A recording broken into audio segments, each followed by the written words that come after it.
Langit tiba-tiba terkoyak dengan suara gemuruh yang mengerikan, seolah-olah alam semesta sedang menjerit. Hujan meteor yang membara mulai turun menghantam bumi, bukan sekadar rintik air, melainkan batu-batu api yang turun bagaikan hujan deras yang tak henti-hentinya. Orang-orang paling menyimpang dan keji yang pernah dicatat oleh sejarah manusia akan segera dimusnahkan dan dikubur di bawah hujan batu berapi tersebut. Mereka telah menjadi begitu manja dan sombong karena kelimpahan harta kekayaan yang melimpah ruah. Tanah mereka subur dan kehidupan mereka makmur, namun bukannya bersyukur, kemewahan ini justru membutakan hati mereka. Mereka melampaui batas dalam seksualitas hingga taraf yang mengerikan, mulai melakukan hal-hal menjijikan yang belum pernah terpikirkan atau dilakukan oleh peradaban manusia manapun sebelumnya. Demi memuaskan hawa nafsu sesaat, mereka melakukan kebiadaban yang tak terbayangkan. Mereka memaksa laki-laki melayani nafsu mereka, menjadikan mereka budak, lalu membunuh mereka dengan kejam. Selama bertahun-tahun, seorang nabi yang mulia diutus di tengah-tengah mereka untuk menarik mereka kembali ke jalan yang benar, mengajak mereka meninggalkan penyimpangan yang merusak jiwa dan tatanan sosial ini. Namun, hati mereka telah membatu. Mereka tidak berhenti, bahkan berani mengancam sang nabi. Kebencian mereka begitu dalam, hingga mereka memasang perangkap besar dan licik untuknya. Bahkan istri sang nabi sendiri bersekongkol dengan kaumnya melawan suaminya. Allah mengirim malaikat-malaikatnya yang menyamar dalam wujud laki-laki muda yang sangat tampan dan rupawan.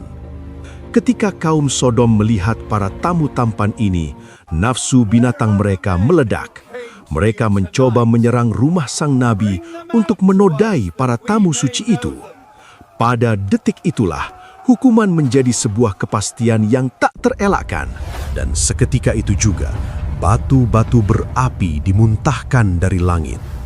Bumi berguncang hebat, retak, dan mulai menelan peradaban busuk itu hidup-hidup. Sebagian dari mereka tertangkap basah sedang melakukan dosa, dan tubuh mereka seketika kaku, tertimbun material panas yang menjadikan mereka monumen abadi atas dosa mereka. Hukuman itu jatuh menimpa mereka bertubi-tubi, seperti tarian kematian yang berat. Kota itu dijungkir balikkan, tenggelam begitu dalam ke perut bumi, hingga tempat itu kini menjadi titik geografis terendah di muka bumi.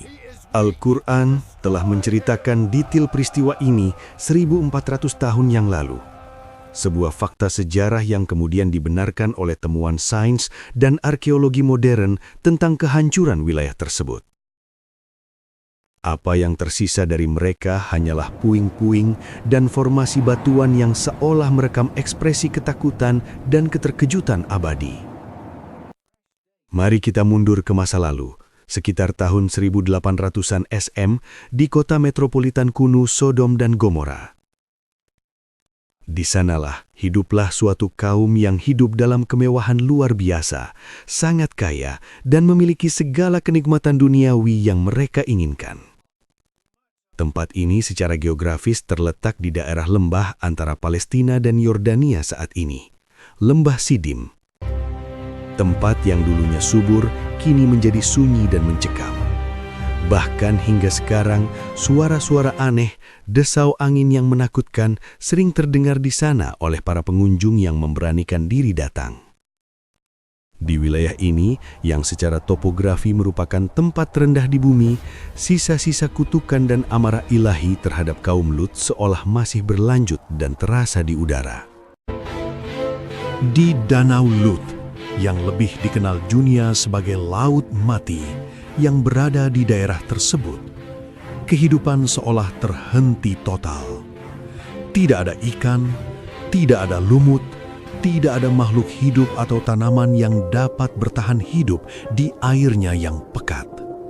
Bahkan tingkat radiasi di daerah tersebut tercatat luar biasa tinggi dibandingkan tempat lain.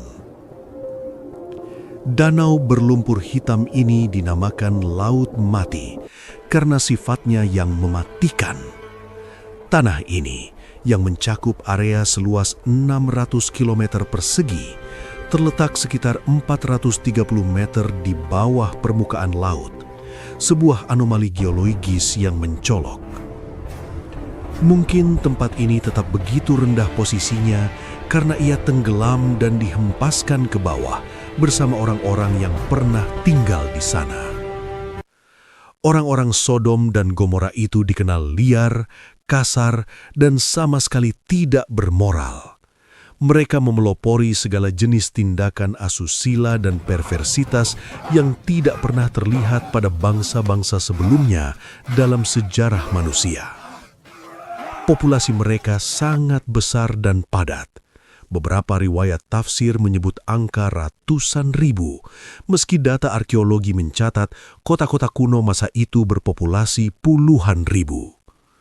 Sebagian besar dari mereka secara terbuka, tanpa rasa malu sedikit pun, menjalani hubungan homoseksual di depan umum, di pasar-pasar dan di jalanan. Rasa malu, privasi, dan kehormatan diri telah sepenuhnya hilang dari kamus kehidupan mereka. Mereka bahkan mengejek dan mengintimidasi segelintir orang yang masih mencoba menjaga kehormatan dan kesucian diri. Tindakan seksual yang mereka lakukan di depan umum terkadang bahkan brutal dan tidak berdasarkan suka sama suka. Mereka memperkosa orang lain, pendatang, atau orang lemah, dan bagi mereka yang kuat dan kaya, kekerasan seksual ini menjadi hal yang biasa dan dianggap hak istimewa. Penyimpangan ini menjadi terlembaga, mendarah daging, dan berubah menjadi gaya hidup yang dibanggakan. Mereka bahkan secara aktif mendorong dan memaksa orang lain untuk melakukan hal yang sama. Pernikahan homoseksual dilakukan secara terbuka. Mereka tinggal di rumah yang sama layaknya suami istri, mengadakan pesta-pesta liar, dan menyelenggarakan kompetisi-kompetisi menjijikkan untuk tindakan seksual. Mereka juga memiliki tradisi memainkan permainan yang sangat menakutkan dan sadis, yang terkadang berakhir dengan kematian korbannya. Salah satu permainan kejam ini dimainkan khusus pada tamu laki-laki muda yang datang dari luar kota, yang tidak tahu menau tentang kebiadaban penduduk kota tersebut. Itu adalah permainan batu. Orang-orang Sodom akan berkumpul, masing-masing memegang batu di tangan mereka, dan dengan penuh semangat jahat akan melemparnya ke arah pengunjung baru yang malang di kota itu. Aturannya mengerikan. Siapapun yang batunya mengenai tamu itu lebih dulu dan melukainya, orang itulah yang mendapatkan hak istimewa untuk melampiaskan nafsu kepada tamu tersebut. Ini menjadi tradisi penyambutan tamu mereka yang biadab. Tingkat amoralitas wilayah itu benar-benar berada di luar batas imajinasi manusia normal. Ketika sisi paling liar dan buas dari mereka muncul dan mereka ingin membunuh seseorang, mereka tidak langsung membunuhnya.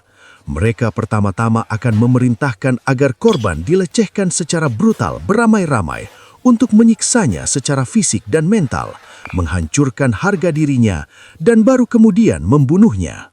Orang-orang Sodom dan Gomora membungkam dengan keras siapapun yang mencoba menghentikan atau menasehati mereka. Ketika mereka melihat orang-orang baik yang masih memiliki nurani, mereka akan berkata dengan sinis, "Biarkan orang-orang sok suci ini pergi dari antara kita, mereka tidak pantas berada di sini." Dalam Al-Quran, degradasi moral mereka dinyatakan dengan istilah Balhum Adol, yang berarti mereka telah jatuh ke derajat yang lebih rendah dan lebih sesat daripada binatang ternak. Binatang hanya mengikuti insting, namun manusia ini menggunakan akal mereka untuk menciptakan kejahatan baru. Nabi Lut diutus justru pada masa kegelapan dan kejahatan yang luar biasa seperti itu. Dia ditugaskan memikul beban berat untuk memanggil orang-orang yang menyimpang ini kembali menuju cahaya petunjuk. Dalam Al-Quran, Allah secara khusus menggambarkannya sebagai nabi yang terhormat dan mulia yang diutamakan di atas seluruh alam pada masanya karena keteguhannya berjuang sendirian melawan arus amoralitas yang begitu besar. Bayangkan betapa beratnya beban mental harus pergi ke tempat yang bahkan tidak ingin Anda lewati karena baunya dosa, lalu harus tinggal di sana, menetap, dan memperingatkan penduduknya setiap hari. Inilah pengorbanan luar biasa yang dilakukan Lut, bahkan jika dia harus berdiri sendirian melawan ratusan ribu orang yang memusuhinya, dia tidak gentar untuk mulai menyampaikan kebenaran. Siang dan malam dia berusaha tanpa lelah untuk menyadarkan mereka, mengetuk hati nurani mereka. Namun dalam perjuangan sunyi itu, tidak ada seorang pun penduduk kota yang membantu Lut. Meskipun dia adalah keponakan dari Nabi Ibrahim yang agung, dia harus tinggal terpisah jauh dari pamannya karena tugas dakwah yang spesifik di Sodom dan Gomora. Hanya istri dan 2 putrinya yang tinggal bersamanya menjadi satu-satunya pelipur lara. Tetapi tragisnya, segera bahkan istrinya sendiri akan mengkhianatinya dan memihak kepada kaum pendosa. Perjuangan batin dan upaya intens Lut dijelaskan dengan indah namun memilukan dalam Al-Quran.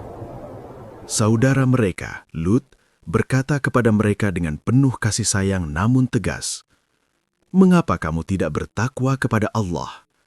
Ketahuilah bahwa aku adalah utusan terpercaya yang dikirim kepadamu demi kebaikanmu sendiri. Maka bertakwalah kepada Allah dan taatilah aku. Aku tidak meminta upah, harta, atau jabatan apapun darimu untuk seruan ini. Imbalanku hanya kuharapkan dari Tuhan semesta alam. Apakah kamu dengan akal sehatmu tega meninggalkan istri-istri yang diciptakan Tuhanmu secara alami untukmu dan malah mendatangi laki-laki untuk melampiaskan nafsu? Sungguh, kamu adalah kaum yang telah melampaui segala batas kewajaran dan menjadi kaum yang menyimpang." Lut digambarkan dalam kitab-kitab sejarah sebagai sosok nabi dengan postur tinggi sedang, berkulit cerah bersih, memiliki wajah tampan yang menenangkan, dan senyum yang menyenangkan. Sosok yang seharusnya mudah dicintai. Pekerjaan sehari-harinya adalah bertani dan beternak. Dia dikenal sangat taat beribadah, dermawan kepada sesama, memiliki kesabaran seluas samudra, dan selalu benar dalam perjuangannya. Dia juga dikenal sangat ramah dan sangat memuliakan tamu, sebuah sifat yang bertolak belakang dengan kekejaman kaumnya terhadap tamu. Allah juga berfirman dalam Al-Quran, "Dan kepada Lut, kami berikan hikmah yang mendalam, kemampuan membuat keputusan, kenabian, kerajaan, dan ilmu pengetahuan. Kami menyelamatkannya dari kota yang penduduknya biasa melakukan perbuatan keji. Sungguh, mereka adalah kaum yang jahat, yang berbuat fasik dan kerusakan. Kami memasukkannya ke dalam naungan rahmat kami, karena dia termasuk orang-orang yang soleh dan berbuat kebajikan." Namun, orang-orang Sodom justru mulai mengingkari pesan tulus Lut dan menolak mentah-mentah seruannya. Karena penolakan itu, Lut mencoba pendekatan lain dengan memberitahu mereka tentang keseriusan dan keunikan amoralitas mereka. Dia berkata kepada mereka, "Apakah kamu melakukan perbuatan keji yang belum pernah dilakukan oleh seorang pun di dunia sebelum kamu? Kalian adalah pelopor kejahatan ini." Dia memperingatkan mereka berulang kali bahwa tindakan jahat mereka tidak akan berlalu begitu saja, melainkan akan membawa mereka pada bencana kehancuran total. Namun bukannya sadar, mereka malah mencoba mengusir Lut dari tanah tempat tinggalnya. Jawaban kaumnya yang arogan tidak lain hanyalah, "Usirlah Lut dan pengikutnya dari negerimu ini. Mereka adalah orang-orang yang sok suci, yang ingin tetap bersih di tempat kotor ini." Bagi mereka, tetap murni, hidup dengan kehormatan dan menjaga kesucian justru dianggap sebagai sebuah kejahatan sosial di mata orang-orang liar dan tidak bermoral ini. Karena kotoran dan dosa adalah makanan rohani mereka sehari-hari, mereka merasa terganggu dan alergi oleh kehadiran orang-orang bersih. Mereka pun mengancam Lut secara fisik. "Wahai Lut, jika kamu tidak menghentikan seruan dan dakwahmu ini, kamu pasti akan termasuk orang-orang yang kami usir secara paksa dan hina." Melihat kekerasan hati mereka, Lut mengingatkan mereka akan hukuman Allah yang pedih sebagaimana dijelaskan dalam Al-Quran. Sesungguhnya, Lut telah memperingatkan mereka tentang hukuman keras kami, tetapi mereka justru meragukan dan menertawakan peringatan-peringatan ini. Mereka tidak memahami atau memilih untuk tidak peduli tentang ngerinya malapetaka yang akan datang. Ancaman ilahi dianggap angin lalu. Dengan kesombongan yang memuncak dan kehinaan moral, mereka menantang Lut. "Jika kamu orang yang benar dan bukan pembohong, maka datangkanlah kepada kami azab Allah yang kamu janjikan itu." Mereka menantang Tuhan dan tidak sedikit pun berniat melepaskan penyimpangan mereka. Tantangan ini menjadi titik balik. Ini adalah awal dari akhir bagi mereka. Ketika keputusan telah ditetapkan, para malaikat azab berangkat untuk menghancurkan kaum Lut. Namun dalam perjalanan, mereka pertama-tama singgah mengunjungi Nabi Ibrahim. Tetapi Ibrahim alaihi salam dengan segala kewaskitaannya tidak langsung tahu bahwa mereka adalah malaikat karena mereka menyamar sebagai manusia biasa. Dia menyambut mereka dengan keramahan luar biasa. Karena memuliakan tamu adalah tradisi penting dan suci di antara para nabi, dia segera bergegas ke belakang, menyuruh istrinya menyiapkan seekor anak sapi gemuk yang dipanggang dan menghidangkannya di hadapan mereka. Tetapi anehnya, para tamu itu tidak menyentuh makanan tersebut. Tangan mereka tidak terulur ke arah hidangan. Ini menarik perhatian Ibrahim dan dia mulai merasakan ketakutan dan sesuatu yang aneh di dalam hatinya. Bertanya-tanya mengapa mereka tidak makan, dia memandang mereka dengan waspada. Pada saat ketegangan itulah, para malaikat mengungkapkan identitas asli mereka dan berkata untuk menenangkannya. "Wahai Ibrahim, jangan takut, kami sesungguhnya adalah malaikat yang diutus oleh Allah.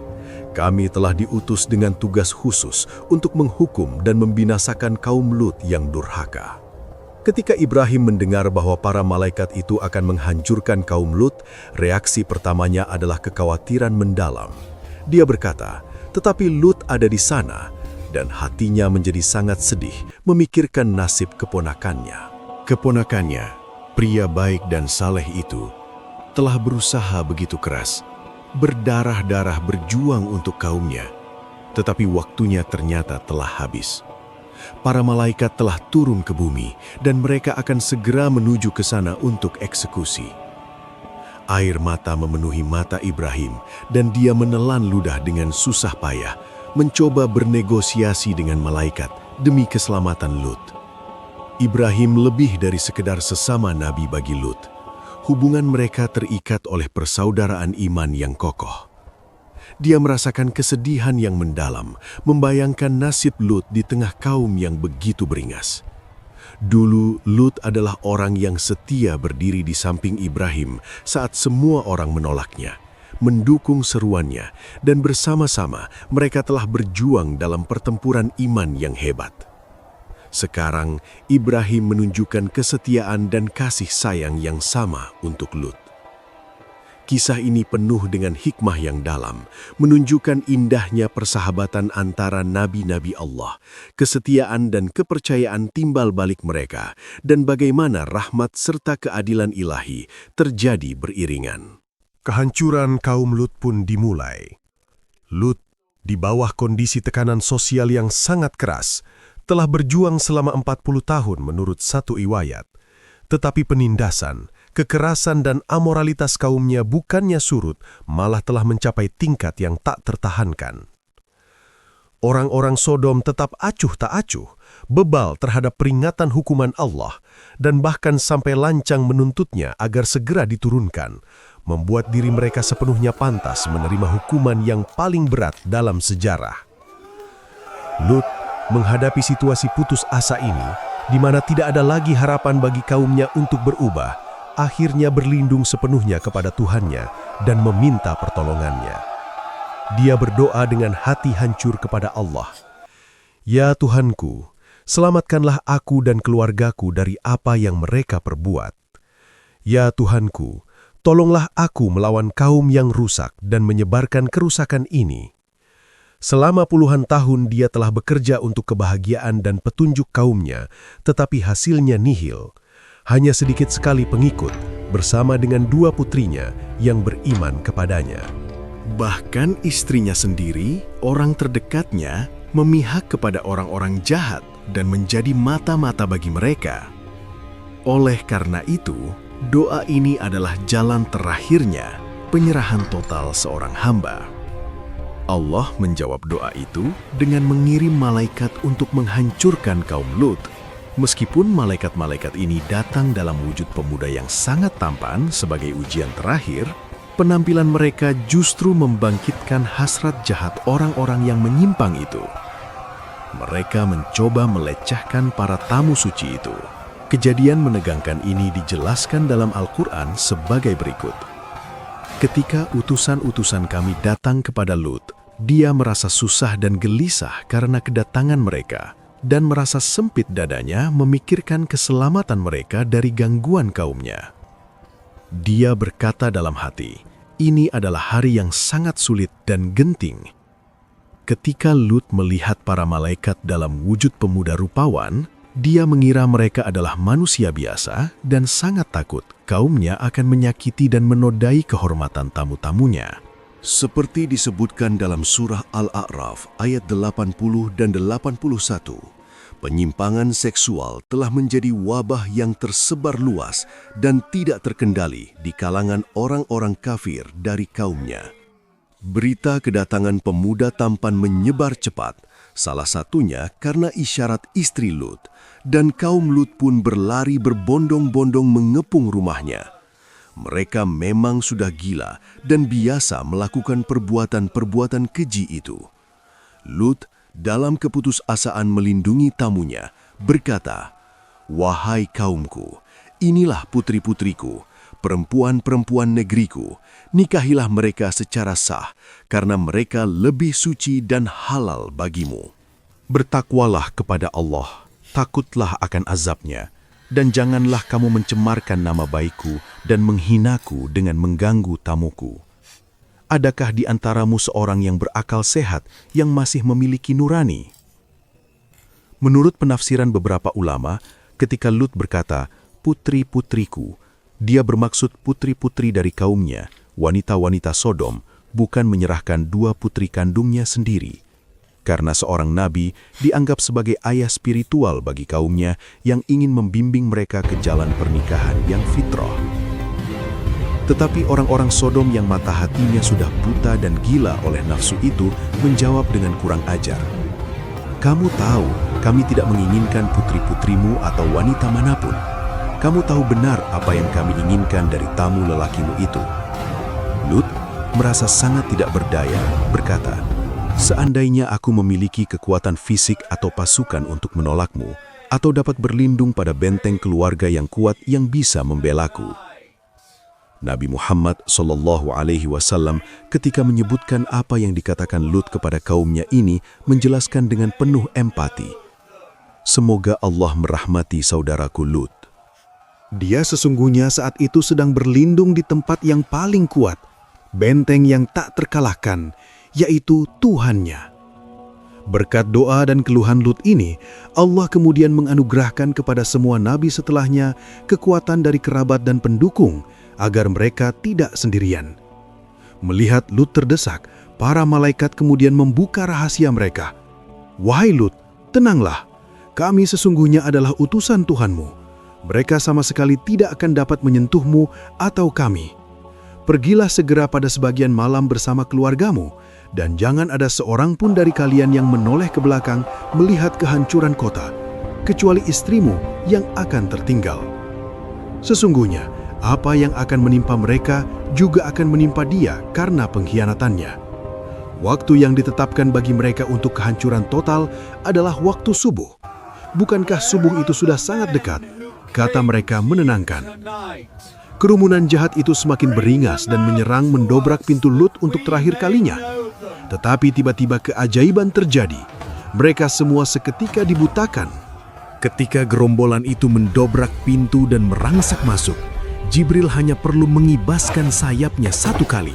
Dan seketika itu juga memukul mereka semua hingga buta. Dalam kepanikan luar biasa karena tiba-tiba gelap gulita, mereka berteriak-teriak, meraba-raba dinding, bahkan tidak bisa menemukan pintu jalan keluar untuk melarikan diri. Lut bahkan harus memegang lengan mereka dan melempar mereka keluar dari rumahnya. Karena kaum Lut melakukan dosa besar homoseksual dan penduduk lainnya tetap diam membiarkan ketidakadilan ini, Allah pertama-tama memukul mental mereka dengan suara guntur yang mengerikan, yang menulikan telinga dan menciutkan nyali. Kemudian, langit benar-benar terbelah.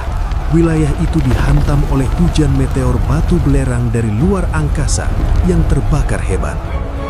Tapi ini bukan sembarang batu acak atau bencana alam biasa. Setiap batu seolah memiliki target, ditujukan pada seseorang secara spesifik. Nama mereka tertulis pada batu itu menurut beberapa riwayat, dan batu-batu itu turun menghujam selama berjam-jam tanpa henti. Tidak ada tempat berlindung, tidak ada yang bisa lolos dari kejaran batu itu.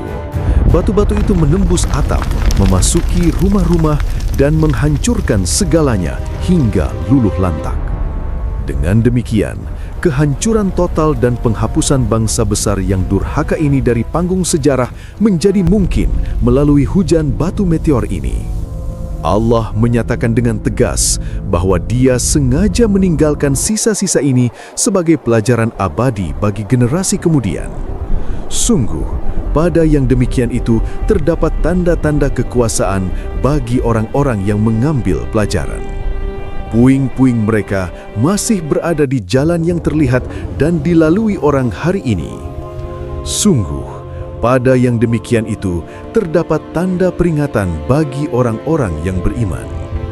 Dalam surat Al-Ankabut ayat 35, dinyatakan bahwa tanda-tanda yang jelas sengaja ditinggalkan setelah kehancuran kaum yang tidak bermoral ini, agar bangsa-bangsa kemudian dapat melihat, berfikir, dan mengambil pelajaran agar tidak mengulangi kesalahan yang sama. Sungguh, kami telah meninggalkan di sana tanda yang jelas bagi orang-orang yang menggunakan akal mereka. Tanda-tanda ini telah dijelaskan oleh para ahli tafsir dan sejarawan sebagai kisah-kisah mengerikan tentang apa yang terjadi pada kaum yang dihancurkan, sisa-sisa reruntuhan kota mereka yang hangus, batu-batu aneh yang menghujani dari langit, dan danau dengan air hitam pekat yang mengalir setelahnya. Allah memerintahkan manusia untuk mengambil pelajaran serius dari kehancuran kaum Lut dan menyatakan bahwa reruntuhan bangsa-bangsa yang dihancurkan ditinggalkan sebagai peringatan fisik dalam sejarah manusia. Tanda-tanda jelas yang dibawa oleh Danau Lut atau Laut Mati sungguh luar biasa dan penuh misteri. Kondisi geologis tanah di sekitar Danau Lut sama mencoloknya dan dramatisnya dengan peristiwa azab yang terjadi di sana ribuan tahun lalu. Permukaan danau ini berada pada kedalaman ekstrim, yakni 430 meter di bawah permukaan laut, menjadikannya titik terendah absolut di daratan bumi.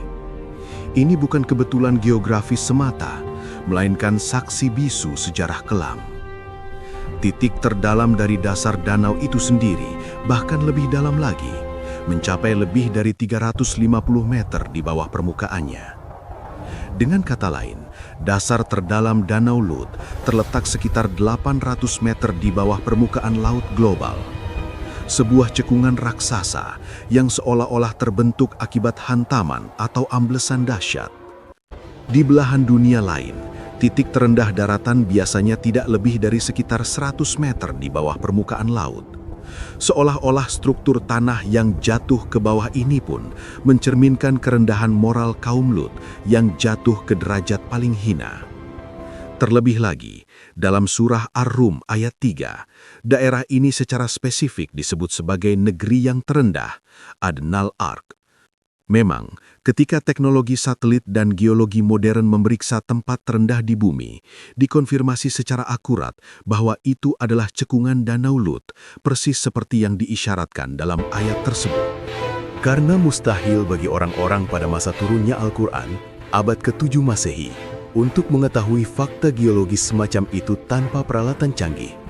Kebenaran ini menjadi salah satu bukti ilmiah tak terbantahkan bahwa Al-Quran benar-benar firman Allah, bukan karangan manusia. Fitur unik lain dari Danau Lut adalah kadar garamnya yang ekstrim, sekitar 30%, hampir 10 kali lipat air laut biasa. Oleh karena itu, lingkungan ini menjadi racun. Tidak ada ikan, lumut, atau tanaman air yang bisa hidup di dalamnya. Inilah sebabnya mengapa ia juga disebut Laut Mati. Fakta bahwa hewan pun tidak bisa hidup di tempat terkutuk ini adalah pelajaran simbolis lainnya tentang kematian jiwa. Danau itu, dengan airnya yang berminyak, kadang tampak hitam seperti aspal dan menyebarkan bau belerang yang busuk, seolah mempersembahkan memori dosa-dosa busuk yang dilakukan di sekitarnya kepada umat manusia melalui penampilan fisiknya yang suram. Pada tahun 1965, selama penggalian ekstensif oleh para arkeolog Amerika, Paul Lapp di situs Bab et-Drah, sebuah temuan mengejutkan terjadi, yaitu sebuah pemakaman kuno raksasa, nekropolis, dengan estimasi lebih dari 20.000 makam diidentifikasi di daerah tersebut, mengindikasikan populasi masa lalu yang signifikan. Mereka bahkan menemukan lapisan abu tebal dan sisa-sisa kehancuran yang masif. Beberapa formasi batuan alami di area tersebut juga sering dikaitkan oleh penduduk lokal sebagai sisa-sisa manusia yang membatu dalam berbagai pose. Jika Anda melihat dokumentasi area tersebut, formasi batuan garam di sana memang terlihat unik dan menyerupai sosok manusia. Di antara sisa-sisa itu, terdapat sebuah pilar batu garam di Gunung Sodom yang sangat terkenal. Bentuknya menyerupai wanita yang sedang menoleh ke belakang. Penduduk lokal menyebutnya sebagai tiang istri Lut, yang secara simbolis mengingatkan pada istri Lut, Wahilah, yang diazab karena melanggar perintah untuk tidak menoleh. Pada tahun 1947, penemuan besar lainnya terjadi ketika seorang gembala Yordania yang kehilangan kambingnya menemukan sebuah gua di Qumran dekat Laut Mati. Di dalam gua tersembunyi itu, dia menemukan banyak hal aneh, termasuk guci-guci berisi sekitar 40.000 fragmen manuskrip Ibrani dan Aram kuno, gulungan Laut Mati, yang memberi wawasan tentang sejarah wilayah tersebut. Peristiwa tentang bangsa terkutuk ini, seperti yang dijelaskan dalam Al-Quran dan kitab-kitab samawi lainnya, diperkirakan terjadi sekitar tahun 1800 sebelum Masehi, zaman perunggu pertengahan. Reruntuhan kota-kota megah itu tenggelam, ditelan ke dalam tanah karena beratnya hukuman ilahi.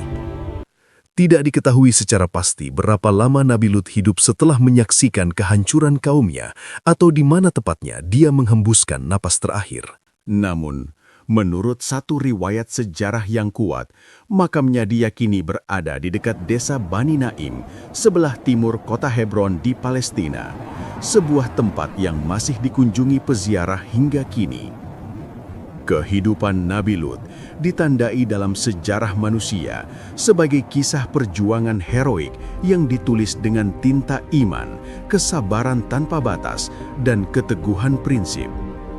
Tekad bajanya untuk menyampaikan perintah ilahi dan memanggil orang ke jalan yang benar, bahkan ketika berhadapan dengan masyarakat yang sangat rusak, agresif, dan didominasi oleh amoralitas, menjadi simbol abadi dari misi kenabiannya yang berat.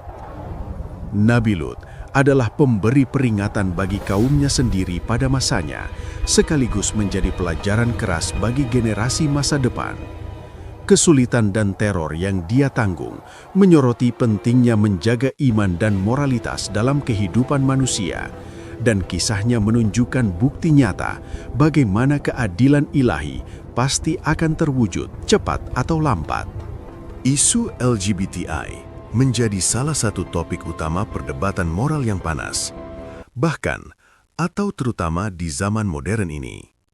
Periode dunia kita dalam 20 hingga 30 tahun terakhir ini bisa dikatakan sebagai masa yang paling menyerupai kondisi sosial kaum Lut dalam sejarah panjang dunia. Sejak revolusi seksual tahun 1970-an, jumlah orang di negara-negara barat yang secara terbuka menyatakan dan membanggakan orientasi seksual ini telah meningkat pesat. Namun, sebagai umat beriman, untuk melawan pemikiran yang merusak ini, kita tidak menggunakan kebencian, melainkan akan kembali berpegang teguh kepada petunjuk abadi, Al-Quran dan Sunnah. Menurut Anda, mengapa Al-Quran begitu banyak, sering, dan detail berbicara tentang kisah kaum Lut? Jawabannya jelas, karena Allah tahu kita akan menghadapinya lagi di masa depan, dan kisah itu ada untuk mengajar kita bagaimana bersikap dan berjuang melawannya dengan cara yang benar. Seorang cendekiawan Islam bijak pernah berkata, hasil dari cinta yang tidak sah dan melawan kodrat adalah penderitaan tanpa ampun. Ketika seseorang jatuh ke dalam cinta tidak sah yang bertentangan dengan desain fitrah penciptaan mereka, jiwa mereka akan menderita dan berontak. Bahkan jika seluruh dunia bertepuk tangan memuji mereka, mereka tetap hidup dalam penjara kegelapan di dalam diri mereka sendiri. Sebaliknya, hidup selaras dengan hukum fitrah akan menenangkan jiwa seseorang, menstabilkan psikologi mereka, dan membawa kedamaian batin yang sejati. Jadi, metode perjuangan terbesar dan solusi paling efektif adalah membantu orang tersebut kembali ke fitrahnya yang suci. Dan ini sangat erat kaitannya dengan masalah iman, karena cara tercepat, terampuh dan paling permanen untuk mengembalikan seseorang ke fitrahnya adalah melalui perbaikan iman, akidah. Itulah sebabnya saya perlu menegaskan sebagai kesimpulan, sama seperti masalah moral lainnya, benteng pertahanan utama dan solusi jangka panjang untuk masalah ini adalah pendidikan iman. Renungkanlah apa yang dikatakan dalam surat Asy-Syu'ara ayat 161. Ketika saudara mereka Lut berkata kepada mereka, "Tidakkah kamu bertakwa kepada Allah?" Apakah Anda melihat inti pesan yang diserukan Nabi Lut kepada mereka? Dia tidak sekadar melarang hubungan seks, tetapi dia memanggil mereka kepada fondasi utamanya, tauhid dan takwa. Karena jika Anda berhasil menanamkan tauhid yang kuat ke dalam hati manusia, amoralitas dan penyimpangan seperti itu bahkan tidak akan memiliki celah untuk tumbuh pada orang yang benar-benar memahami siapa Tuhannya. Seseorang dengan identitas tauhid yang kokoh akan berkata dengan yakin, identitas tertinggi dan sejati saya bukanlah orientasi seksual saya, melainkan status saya sebagai hamba Allah. Saya hidup bukan untuk nafsu, tapi untuk keridoannya. Tubuh ini bukan milik saya mutlak untuk saya apakan sesuka hati. Ini adalah amanah, titipan suci yang diberikan pencipta kepada saya. Karena ini adalah amanah, saya harus bertanya, batasan dan aturan apa yang diinginkan Allah, sang pemilik amanah, agar saya tetap berada di jalan keselamatan? Dan dengan pola pikir itu, mereka akan mencari aturan Allah dan hidup damai sesuai dengan itu. Setiap manusia di dunia ini pasti diuji dengan kekurangan, perjuangan batin, dan cobaan yang berbeda-beda. Ada yang diuji dengan harta, wanita, jabatan, atau orientasi. Mereka yang memiliki kecenderungan LGBTI juga adalah manusia yang sedang diuji. Mereka dapat mengatasi kesulitan berat ini dengan senjata tauhid, berjuang melawannya, mujahadah, menemukan kelegaan dalam ibadah, dan menjalani hidup mulia tanpa jatuh ke dalam dosa, tanpa memasuki hubungan terlarang. Dengan bersabar menahan diri dari dosa ini karena takut dan cinta kepada Allah, mereka dapat mencapai derajat kewalian yang sangat tinggi di sisi Allah, bahkan mungkin mencapai tingkat spiritual yang tidak dapat dicapai orang lain yang tidak memiliki ujian seberat itu dalam waktu puluhan tahun. Jika kita atau orang yang kita kenal memiliki kecenderungan atau ujian LGBTI, beberapa langkah praktis dan spiritual paling penting yang harus diambil adalah segera menjauh dari lingkungan yang penuh dosa dan pemicu, menghindari menghabiskan waktu dengan teman-teman yang mendukung gaya hidup tersebut untuk sementara waktu demi penyembuhan, menghapus akses ke konten yang merusak, serta fokus sebanyak mungkin untuk mempelajari pelajaran iman dan mendekatkan diri pada Al-Quran. Kita juga harus selalu mengingat bahwa kehidupan dunia ini sangat singkat dan sementara, sedangkan akhirat adalah selamanya. Kesenangan sesaat tidak layak ditukar dengan keabadian surga. Seiring berjalannya waktu dan dengan kesungguhan, masalah ini juga akan teratasi dan menjadi lebih ringan, insya Allah. Semoga Allah membimbing semua orang yang sedang berjuang mencari solusi dan ketenangan dalam masalah ini menuju cahaya Islam dan iman. Dan semoga Dia tidak pernah melepaskan tangan mereka barang sekejap mata pun, insya Allah.